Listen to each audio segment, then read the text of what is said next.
G'day and welcome to the program. I'm Conor Duffy here at Sydney's Taronga Zoo. Later we'll take a look inside the animal hospital and some of the rehabilitation happening with native Australian wildlife. But first, securing healthy soils could be the next great global challenge. Scientists say a booming population and increasing soil degradation are a dangerous combination that could leave many people hungry. These rolling hills are famous for their vineyards, but soil technicians are more interested in what's happening underground. Today they're exploring and sampling, drilling down and extracting soil to test its quality. Degraded soil is very low in nutrients and it has a very poor structure. It's quite cemented and compacted, and it doesn't really grow plants all that well. Luckily for these landowners, their soil is in top shape, and the data from here will go into a developing soil map. Other places aren't so fertile. It's widespread across Australia that, it's particularly when farming became industrialised, that soils quickly degraded, and that this is a nationwide sort of situation that occurred, particularly for soil salinity. Soils, or just plain old dirt, probably isn't very high on your list of priorities. But scientists say it's something everyone needs to be thinking about, and that soil security is key to ensuring a ready supply of food and other products like wine.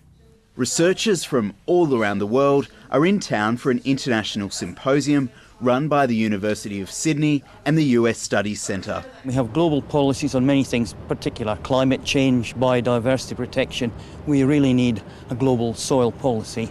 These specialists say awareness of soil security is growing, as is the need for action. There's general agreement that the world population will increase to 9 billion in 2050. We need increased amount of food. Perhaps the value of dirt will be dramatically redefined. One of Australia's leading conservation groups has questioned the effectiveness of allowing shooters into national parks in New South Wales.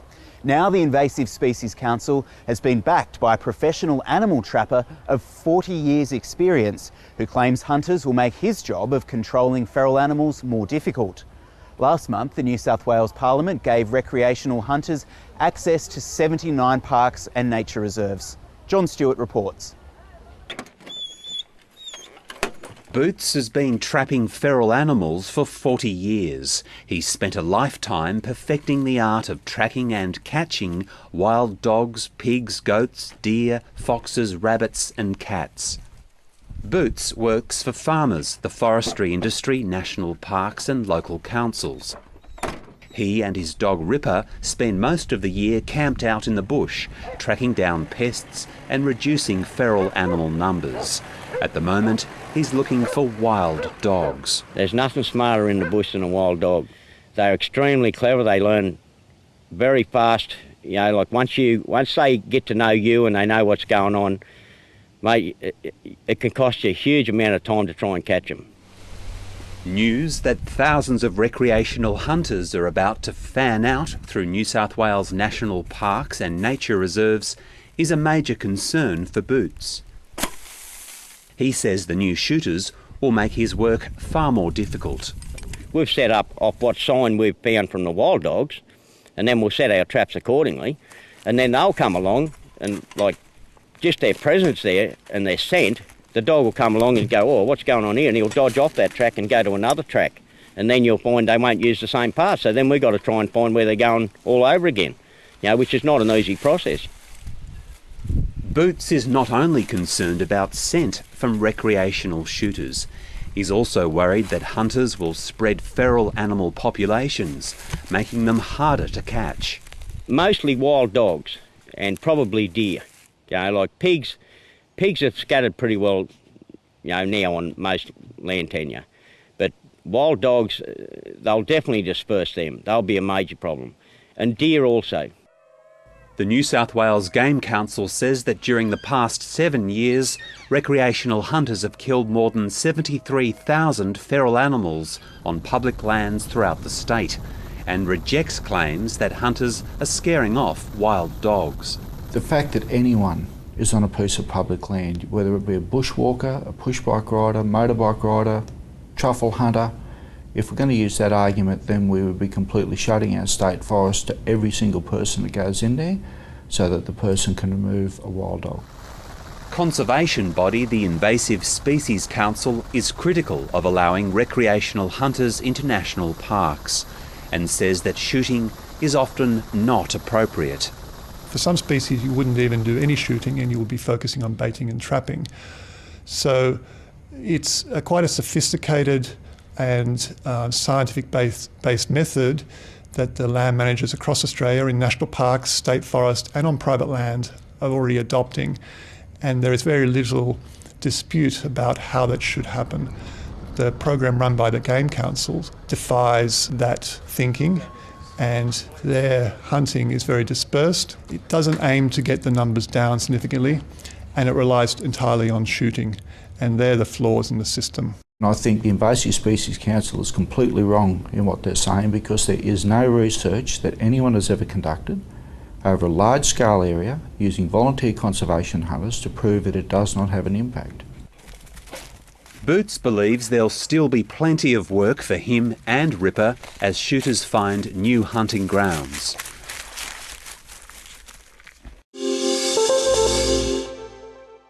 Marine scientists are warning the barrier reef will not be the spectacular underwater wilderness it is now if the oceans continue to acidify. Scientific authorities have established that carbon emissions are making the seas more acidic, and they predict that without global action on climate change, the future for coral reefs is uncertain. The Great Barrier Reefs are marine paradise today, an underwater Eden that's the world's richest source of ocean life. But scientists have seen other reefs around the world change, and they say a warmer, more acidic ocean isn't likely to have the same global appeal. It's likely that organisms like cyanobacteria, which is a slimy green thing that goes over rocks, that may be ultimately the winner. We are taking corals out of their recent comfort zone, and we are already seeing responses. To adapt, some say the reef would have to pull off a mass migration. If it's to keep up with climate change, and that number, which is essentially moving from the north to the south of the Great Barrier Reef, is between 15 and 20 kilometres per year. Scientists say it's not just coral that's at risk of changing. Lovers of reef fish might notice a difference to what ends up on their plate. The scientists say the changing marine environment will alter which fish thrive and survive. Not good news for divers or diners. Now, the sharpest declines, the species that are going to be most affected, are those that really depend on living coral for food and places to live. Throughout the hundreds of presentations, time and time again, scientists have come back to climate change, and it's clear they don't see much of a future for reefs without global action. Focus on the triage, focus on the urgency of the management and the things that need to be done to save this victim. A clear prediction there'll be far more losers than winners on the ocean floor. It's well documented, but researchers from Tasmania are shedding more light on what causes sea level rise. Melting ice in the Earth's poles is increasingly raising levels, prompting calls for action to prevent future flood events.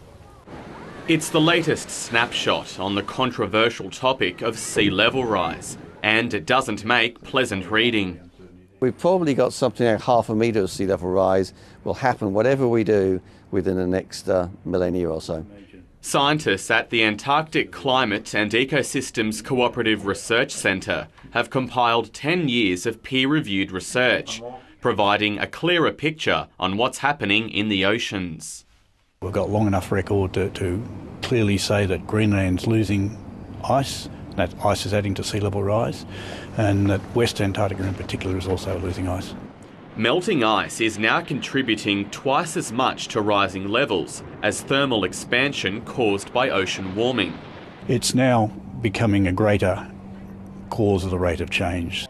Erosion is already having an impact on Australian shores, but inundation of coastal infrastructure is still to come. If you design something so it only gets flooded about once every 100 years, which is commonly what engineers do, then by the time you've had 0.5 metre of sea level rise, you're going to be flooded several times a year. The scientists say the whole of Australia's coastline is at risk, but in particular, parts of the eastern seaboard. Dr Hunter says sea level rise over the next 50 years can't be prevented. Past that time, obviously, if we mitigate greenhouse gas emissions, we're going to start cutting back on the projections of sea level rise. Welcome news for those backing the carbon tax. Jackson Vernon, ABC News. The ABC's paid a special visit to the animal hospital here at Taronga Zoo, where a range of native and zoo animals are being cared for. Most of the native marine animals end up injured after getting entangled with marine rubbish or in dog attacks. But as I found out, it's not all bad news in the sick ward. It's got arguably the most diverse patient list of any infirmary in the country. This bleeding heart pigeon is among the injured. A miniature bandage and a bit of care has her ready to go back to the aviary. It's quite rewarding. You know, the ones that come in we can fix up and put back out there. It's beautiful. So this bird will be fine. It just needs another few days for that foot to actually heal. Around. Nearby, Annie, the orphan penguin from Newcastle, is getting her daily workout. She was found by a wildlife carer suffering from an infection and unable to eat or drink. She's quite well now and she's down in rehab, and hopefully in the next few weeks she'll be ready to go back home. Next door, a much stronger bird is also on the mend. Check him out and see how he's going. The largest of the Australian owls, the powerful owl, will be back hunting prey soon. He was hit by a car, had a bad injury to his eye and also the side of his body. He's been in the hospital for a few months now. The star patients today, though, are these ocean-dwelling giant petrels. Rescued by surfers, after a month of work, the birds are finally outpatients. Pretty soon, these northern giant petrels will have to fend for themselves. They're getting a last ride to freedom on a water police boat, and the zoo staff are ecstatic that at last they'll be heading for the horizon. After a quick goodbye and one last helping hand, the birds are back at home. They've been doing really well, and it's really great to be able to release them back into the wild again. It's the best part of our job.